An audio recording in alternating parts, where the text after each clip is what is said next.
One Story 101, 2 Jean 1, 2 Jean, aimez-vous les uns les autres, c'est un commandement que nous avons eu dès le commencement. 2 Jean est l'épître de l'apôtre Jean qui suit un Jean.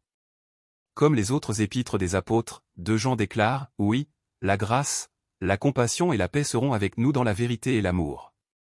Elles viennent de Dieu le Père et du Seigneur Jésus-Christ, le Fils du Père, proclamant que Dieu et Jésus-Christ sont avec eux-mêmes dans une période de persécution croissante à cette époque. Le zèle même de Dieu conduira certainement le peuple de Dieu vers le royaume complet de Dieu.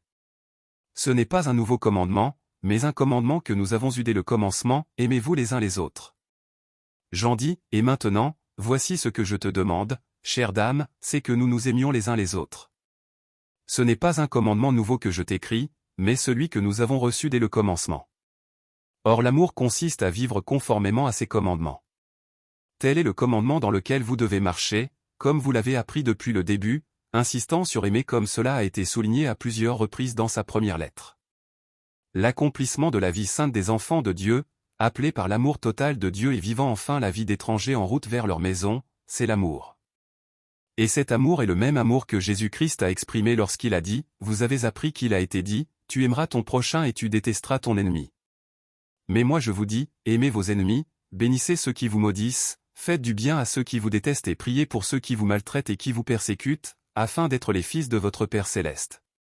En effet, il fait lever son soleil sur les méchants et sur les bons, et il fait pleuvoir sur les justes et sur les injustes.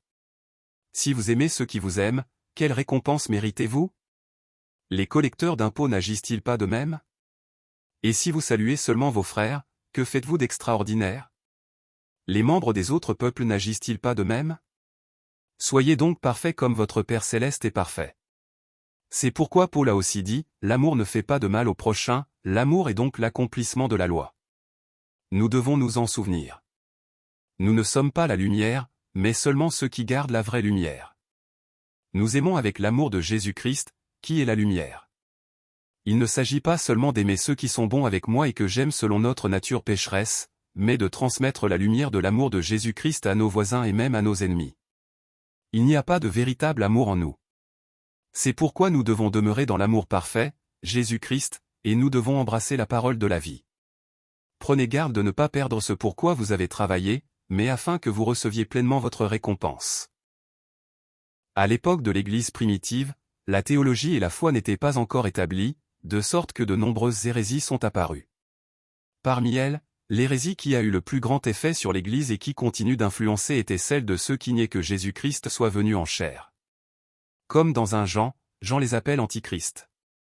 C'est pourquoi nous devons croire en Jésus-Christ à travers la Bible. Jésus a dit, puis il leur dit, c'est ce que je vous disais lorsque j'étais encore avec vous, il fallait que s'accomplisse tout ce qui est écrit à mon sujet dans la loi de Moïse, dans les prophètes et dans les psaumes. La Bible parle de Jésus-Christ de la Genèse à l'Apocalypse. Ce Jésus-Christ était le Dieu parfait et l'homme parfait qui est venu porter les péchés du peuple de Dieu, qui sont des pécheurs. Toute la Bible en témoigne. Par conséquent, toute la Bible doit être lue, étudiée et apprise. Il ne faut jamais se tourner vers un seul côté. C'est pourquoi Jean dit, faites attention à vous-même. Ainsi nous ne perdrons pas le fruit de notre travail mais recevrons une pleine récompense. Lorsque ceux qui n'ont pas Dieu et ne vivent pas selon les enseignements de Christ arrivent, il est dit de ne pas les recevoir dans la maison ni de les accueillir. Même ceux qui les accueillent participent à ces œuvres perverses. Pardonner un ennemi est différent de tolérer ceux qui nient Jésus-Christ. À cet égard, Jean donne un avertissement très décisif.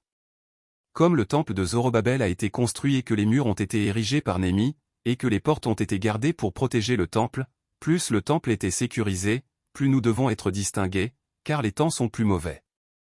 Nous devons rester éveillés. Nous devons abaisser nos standards et faire de la parole de Dieu notre standard. L'histoire de la vie spirituelle des enfants de Dieu dans ce monde, l'histoire de la guerre spirituelle des enfants de Dieu qui doivent être sages comme des serpents et purs comme des colombes, et l'histoire de Jésus-Christ, qui est venu purement en tant que vraie sagesse, continue.